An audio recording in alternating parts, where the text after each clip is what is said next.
Hello, and welcome to our video showcasing the story of our game, Isolated Nightmares, as part of the HU3.EXE online event. As we'll talk about in other videos, the software we use to create our games is called RPG Maker MV. While we'll talk about the specific reasons that we use that software in our other videos, the important thing to remember for this video is that RPG Maker is built for storytelling. The software is optimized for the creation of JRPGs, that's Japanese role-playing games for those of you who hate acronyms. Such games, typified by franchises such as Final Fantasy, Dragon Quest, and Chrono Trigger, are often story and lore heavy, featuring long dialogue sections and diverse, often quite wacky characters.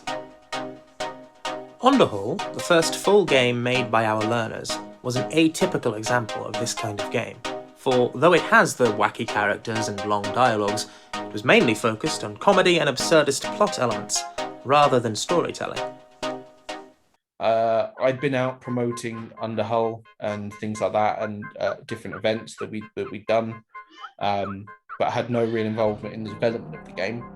But I'd played bits of it and seen different aspects of it, and it's some generally impressive work that at the time I would have had no concept of how to make. Completely, it is impressive. It's very impressive, just in terms of how you make that from nothing. I can't comprehend it until now. Till now, I've experienced it. With Isolated Nightmares, though there is still a modicum of absurdism and comedic elements, there was a greater effort on our part to tell a more serious story, with an important focus on mental health. So, Isolated Nightmares is a game that we decided to sort of build during the first lockdown. So a lot of the themes with it are based around isolation and mental health issues.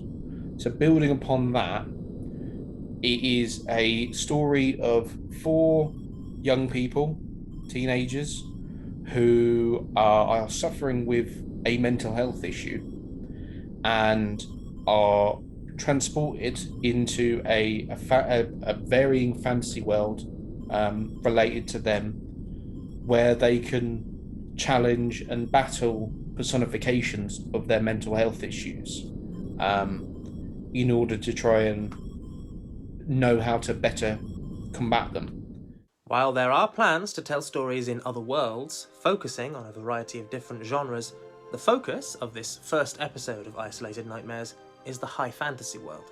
You are a knight that is trying to get over issues like anxiety. This first chapter is about anxiety.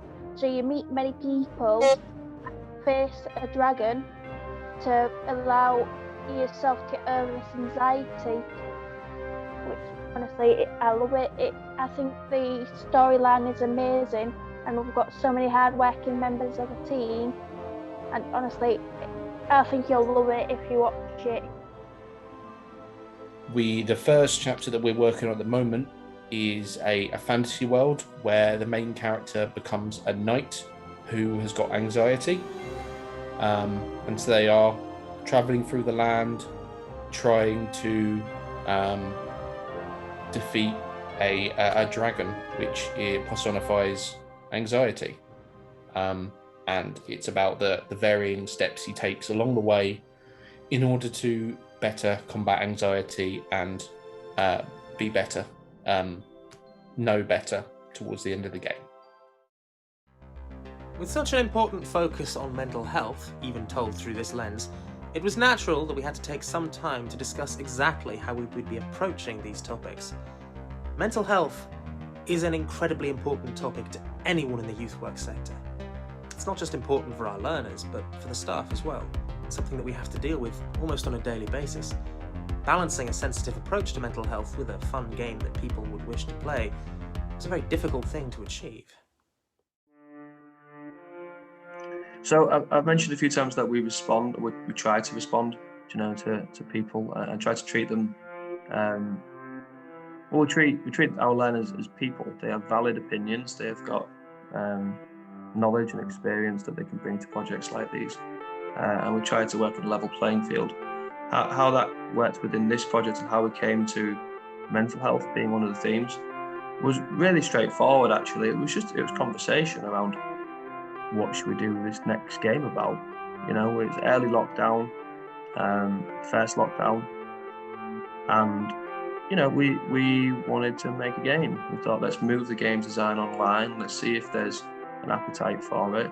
There was, people wanted to do it, but we didn't really know what exactly the game would be about. So my understanding of and my memory says me right how this came about was that we just had a conversation. You know, let's pick up some themes. Let's pick up some ideas around what is this game going to be about.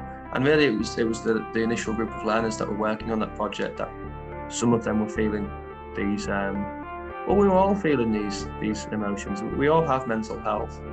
We wanted to tackle mental health because obviously, saying we started this during the first lockdown, and we were all feeling a bit alone and stuck inside because it was really new, all of this, all of the lockdown and being alone, not being able to see your friends and family. It was scary. It really was. And so I think the first thing was, it's sort of quite meta in the sense that we wanted to create a game design project so that we could do this online, work through Zoom and work with our learners to keep them engaged and entertained during the lockdown and stop them feeling like they were alone because they have something to work towards and something to be part of. So there's that side of it.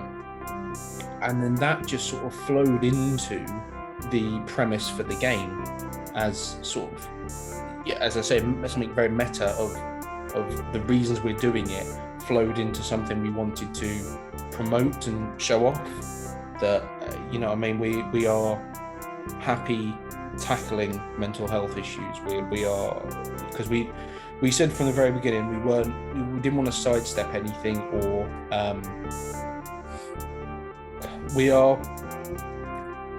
we do research and we understand as best we can mental health issues, so we don't want to relay any misinformation, but we also don't want to avoid it like it's a taboo subject or anything like that. We are happily tackling it, we are happy looking at it and focusing on the different aspects of it to sort of promote that this is something that happens to young people fairly often and more often in the current situation. You know, every single one of us have different forms of mental health, and what we were concerned about was that over lockdown, that mental health will become mental illness for some people.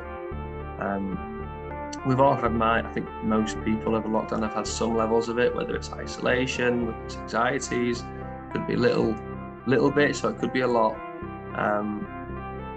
So that was how it happened from my understanding, was that it was just conversation and people wanted to do this. It certainly wasn't something that we pushed. If anything, we were, as much as we're quite happy to have these conversations about it, maybe us as a team having some conversations about this, is, you know, we don't want to be pushing kind of particular themes onto people. We don't want to be facilitating a space that can upset people, you know, in an already upsetting time, an already kind of isolating time. We didn't want to be. We wanted to create escapism, I guess, you know, some form of escapism for that. So we had many conversations about that, and I think the biggest thing really that I think we wanted to do was also show that yes, we're making a game. Yes, you can design it the way you want to design it. If you want to include these themes in it, then we will support you 100%. But we wanted to make sure that we were doing it in a way that was understanding, in a way that was right and ethical. You know, we had to get it right. If we're going to touch on themes like mental health, then we have to get it right. Particularly when we're not face to face, and, you know, if someone gets upset or someone gets, you know, stressed out, we can't necessarily see them. And then they say, oh, let's go for a coffee. So we've connected with people like Let's Talk, who just joined our session last week as well, and been in contact with them throughout. And really, the mental health it's been a theme, but it's not actually been overwhelming, I'd say. The biggest thing has been about let's make the game. The most conversations we have are around dragons and goblins and monsters and spells and all of those things. But if you can have a conversation in there, amongst all of that, if there's a little gem there where someone can come to you and say, do you know what, I'm struggling, which happens in whatever projects that you run, all of us, kids, adults, everybody. But if that happens for just one person, then great. It's been worth it, and we can connect them. So one of the things that we like to do at Goodwin, one of the things that we do at Goodwin is promote positive mental health and connect people to the right services that they might need. So whether that's through Let's Talk or Mind, or getting therapy or medication, but really to encourage people to take ownership of their situation, and if they can take ownership of that situation, get the support that they might need, then if we can be a sort of help along that way, then that's great. Overall, we are immensely proud of the storytelling work that our learners and staff have done. Hopefully, this video has given you a good sense of what sort of work they've done and are continuing to do. Thank you for watching.